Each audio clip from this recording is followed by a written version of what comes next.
Thank you. I had all these things prepared that I wanted to talk to you about, and then something really strange and poignant happened to me as I was leaving my house. And I just wanted to start with that. Because what I want to talk about today is impermanence, and what do we do with the Buddha's teaching of impermanence in our practice. Like, the Buddha taught that we can't be attached, right? Being attached to and emotionally involved with things that are impermanent is what causes suffering, right? That is a core teaching of Buddhism, that the three hallmarks of existence are impermanence, suffering, and no self. So what do we do with that in our practice, right? Could look at it as very negative. You could look at Buddhism as a negative kind of teaching in a way like, okay, the world is impermanent, I'm supposed to withdraw my affection from people, am I supposed to not enjoy my life, you know? And I want to suggest another approach to the teaching of impermanence, and how can we see it in a positive way and make use of it and draw upon it in every moment. So what happened to me this morning, this is just kind of a tangential thing, but I was leaving my house. First of all, I have to say, today is the memorial 6 months since a friend of mine committed suicide. She was a fellow mom. Like, my son was in 4th grade. He's in 4th grade with her son. And since this happened, the kids don't know that she committed suicide, but they know that she died suddenly in a car. And so every time I get in the car, my son is worried that I'm gonna die. And so this morning, I was leaving, and my husband had forgotten to get something out of the car just as I was about to leave. And I was like, really? I gotta go. And so I was sitting there, and I was sitting in the front seat, and I had my hand like this, like, okay, just calm down, Sarah, it's gonna be fine. You know, like, take a deep breath. And then while I'm doing this, my son, Leonardo, saw me doing this, like, from inside the house. He looked through the door, he saw me sitting, I guess, like this, and he thought that I was like having a heart attack or something, based on what's happened, right? And so I was just sitting here like this, okay, and then all of a sudden my husband and I hear this terrible wailing from inside the house, which we thought, he was making some eggs. I was afraid like the kitchen was on fire or something terrible had happened. And so we raced into the house, and he just said that he had seen me like this and thought I was dying. And then we were so terrified when we heard his wails. We thought he was dying. And somehow this seemed to kind of sum up something about the human condition, I thought. It's like the fear that he felt, like that he might lose me, and that I felt that I might lose him, right? Because that's human existence. We love the people that we love, and we fear that we will lose them. And so, to me, that's the kind of difficulty of what do we do with impermanence, right? That's the human condition, right? We do love, and that's good, right? We don't want to stop loving, right? So when we think about the teaching of impermanence, for me, the metaphor that comes to my mind is like a river, that everything is in motion, right? That our thoughts, of course, are in motion. We know from our mindfulness practice that the self has no solid existence. We have this concept of I, but it's just one more thought that's in motion, right? At the subatomic level, everything is in motion. That's been demonstrated. Particle physics, we are motion. We are in motion. We don't move. We're constantly motion itself. So how do we live with that, right? So this is just a metaphor that occurred to me recently, because my daughter, who's 8, got a fish for her birthday, which I don't know if you've ever gotten a fish in recent memory, but like when my husband and I were kids, getting a fish was like you just buy a fish and you got a bowl, maybe some rocks in it, but like it's not that complicated, right? Tap water. But apparently, like the fish is, now there's a lot more concern for the well-being of the fish, which I think is good. So now to buy a fish, you got to get in our case, we got like real plants, a filter, a heater, because it's a beta, and betas live in warm water. So it's this whole thing, and my husband and I kind of have this nostalgia for just the simplicity of one fish in a bowl, like that you might bring home from a carnival or something. But that's not going to happen now, right? That doesn't happen anymore. So we were thinking about that, and I don't know why, but maybe it's because a fish bowl is round, but it sort of seemed to me like a metaphor for the conscious mind. It's like in our practice, when we are trying to quiet our thoughts and have deep simplicity within ourselves, I think everything that happens in the conscious mind is kind of like a fishbowl. It's like you could have your fishbowl really fancy and with all kinds of nice plants and rocks and little items, or you could have it really very simple with one fish and just some rocks, but it's still static. It's water in a bowl. And to me, I think no matter how much we change that around or move it this way and that or try to simplify it, it's not going to take us to where we need to go. And I think, to me, the metaphor that just popped into my head is like, you take, if the real, what meditation would be if the fish bowl is the conscious mind, would be to like take that bowl and pour it into a huge, beautiful crystalline river and let the fish go free. Like basically that is what meditation takes us to, is a place that is beyond what we're aware of.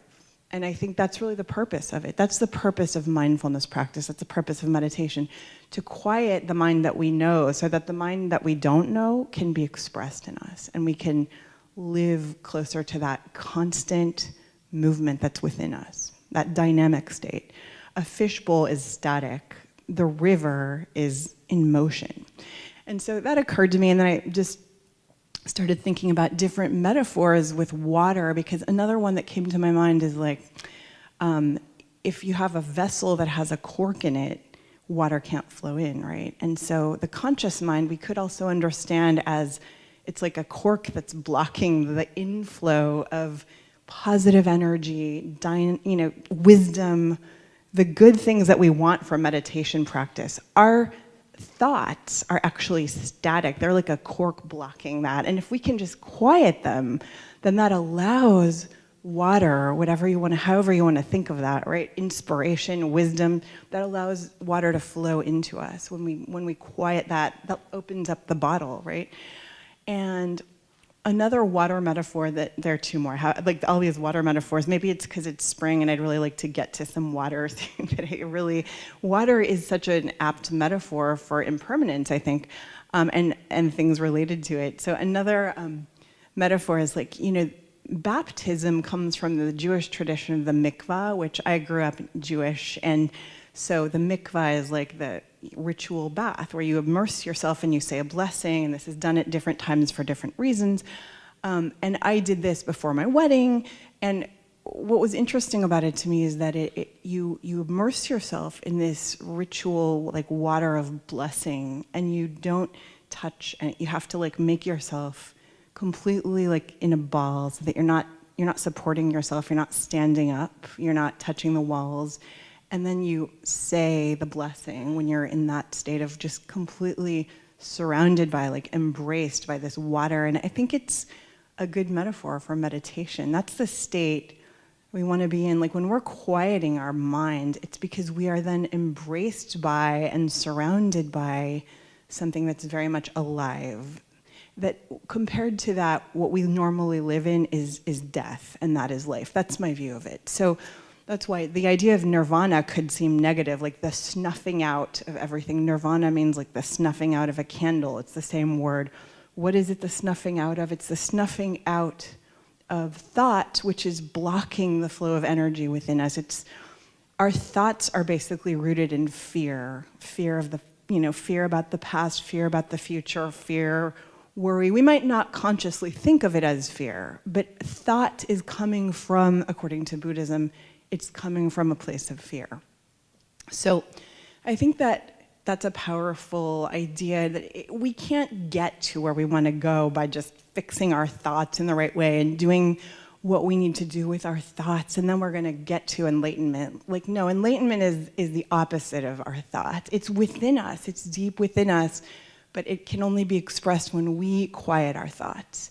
And the Buddha taught that all things that arise that have the nature of arising also have the nature of cessation. So the thoughts that we're having all the time, they want to cease. That's their nature. That is their nature. They arise and they subside.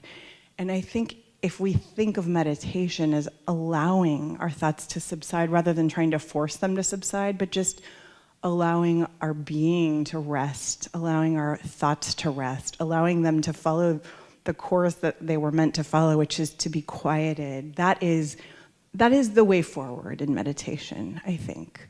And another water metaphor that occurred to me was, I was washing the dishes and there was this pan with like stuff that I had soaked it in water. It was really hard to clean off, so I had soaked it overnight, right? And the next day, whatever was on it just came off easily. And I thought, that's kind of what mindfulness practice is like. It's like you might not realize what it's doing. Meditation practice, mindfulness, whatever your practice is in daily life, you might not realize what effect it's having. You might think, this is too hard, this is really hard, I can't do this is not working.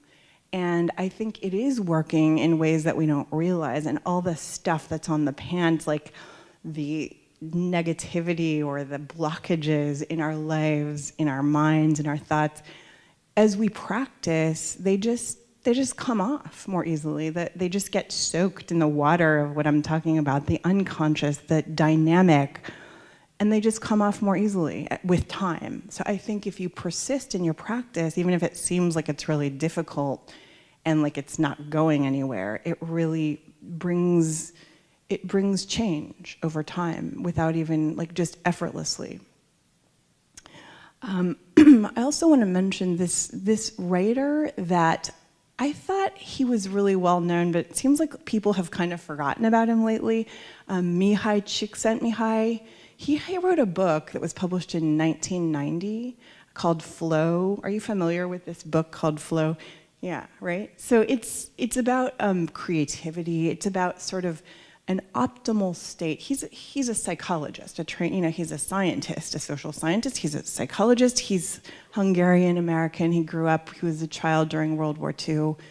He has a TED Talk, actually, that he gave in 2004 that you can watch. It's interesting. His name is very difficult to pronounce, but if you, to spell, it starts with a CS, but if you Google, the concept of flow, you can probably find him.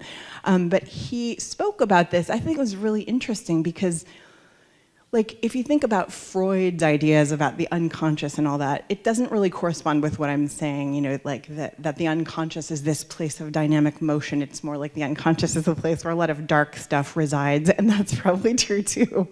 But what Csikszentmihalyi put forth this idea, and he since wrote several other books about it, and it was very influential, is the idea that we can tap into a state of activity. That he first studied this in people like athletes who were getting into this state of just everything came easily to them, total absorption in what they were doing, or artists that were completely engrossed in their work, doing the work. And it was just this thing where you're in the moment without any goal, right? Without any, you're not thinking about why you're doing this. You're not trying to get a certain result. And he, in the book Flow, he talks about a guy who works on an assembly line, and he'd been on this assembly line for 5 years, and you would think that just every single day of your work life, just putting something into something else, or whatever technical task he was doing, that it would be terrible, right? That it could be very boring, it could be depressing, it could be disheartening, you could feel like a slave, And that's not how he felt. He felt energized, and he had a lot of fun because he had framed it into this game where he was trying to get faster and faster at his task, and he took it as this personal challenge, and so he was always trying to perfect what he was doing, and he was working toward that goal. So part of what Csikszentmihalyi talks about is the way you frame your experience. And this, again, it's sort of non-Buddhist in the sense of being goal-oriented in that way, but it's like then you turn it into a game, and I thought that was interesting that what he calls for, his mandate, he says that we need to bring more of this state of flow into daily life, into every situation. And so what I'd like to suggest is that we can do that. It's not always easy, it's not always possible, but I think to know that there is this kind of river of inspiration flowing within us, right? That we can tap into, because that's how he talks about it, tapping into that state. And however we can find ways to tap into that, but the primary way to tap into that is to just quiet ourselves and get out of our own way, right? And just quiet our minds and quiet our thoughts and know that something is going to be working through us if we can do that. So we're not trying to achieve it, we're just allowing it to happen. And I think that although he doesn't articulate that in Buddhist terms, I think that it corresponds really well with the idea of impermanence. So impermanence does not have to be, impermanence brings us sorrow. That's the human condition, right? The crying and the fear of losing that we all feel, with people that we love. That's part of human existence. That it's okay, But I think to also understand impermanence in positive terms, that we can align ourselves with it and live in it. And the more we go to a place of not knowing and trusting in that, the more that can be expressed through us. So that's what I wanted to communicate to you this morning. Thank you so much. Thank you.